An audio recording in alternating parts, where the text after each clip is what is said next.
Mga boss, kamusta? Ako po si Curious Kid.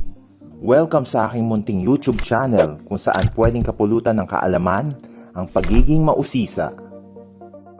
Tara, samahan niyo akong tuklasin ang mga bagay na di pa natin alam o naranasan. Pakilike na rin ang video na to at napakalaking bagay sa akin ang inyong pag-subscribe. Simulan na natin. Ang video na ito ay para sa mga taong nagmamay-ari ng sizzling plate. Applicable din ito sa mga cast iron skillet. Nakabili ako nito sa Shopee sa halagang 149 pesos lamang. Kung sa mga supermarket ay aabot ito ng 229 pesos at 285 pesos naman sa ibang brand.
Umpisahan sa paghuhugas nito gamit ang dish soap at tubig. Kuskusing mabuti para matanggal mga di kanais-nais na dumi. Pagkatapos ay banlawang maigi. Punasan ng mabilis gamit ang isang malinis na tuwalya. Ilagay natin siya sa high flame sa stove para lalong mas mabilis matuyo sa loob ng mga 2 minuto.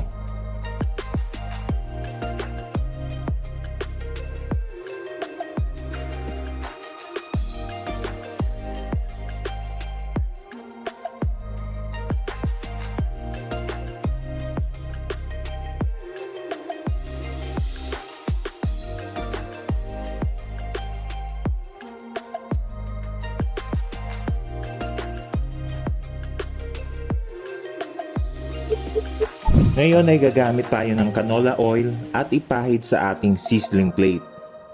Pwede tayong gumamit ng table napkin para gawin ito.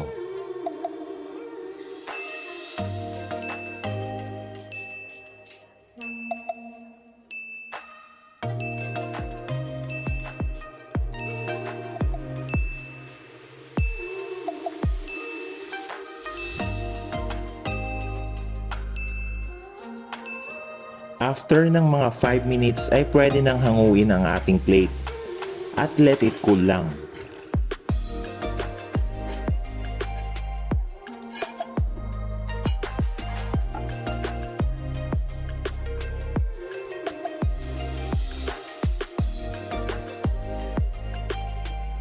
Kung may oras ka pa ay maaari nating itong ulitin, mga 2 times pa. Sa pangalawang beses ay gagamit naman ako ng oven.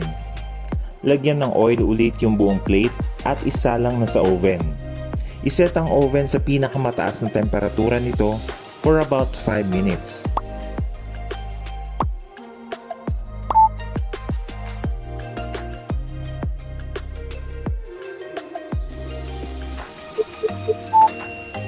Ayan, makikita na nating season na ang ating sizzling plate.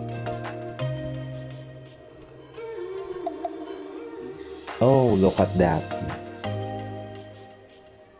Now you can enjoy it with your masarap na dish.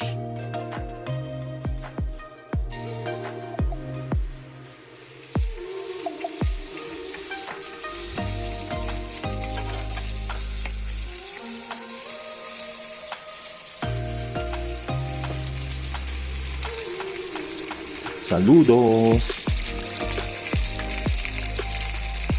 Kung ito ay nakatulong, ay ma-appreciate ko talaga if you like and subscribe.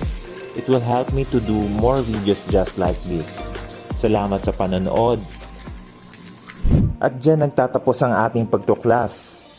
Ito muli si Curious Kid, ang nagpapaalala na lahat ay kayang-kayang gawin sa pagiging malikhain.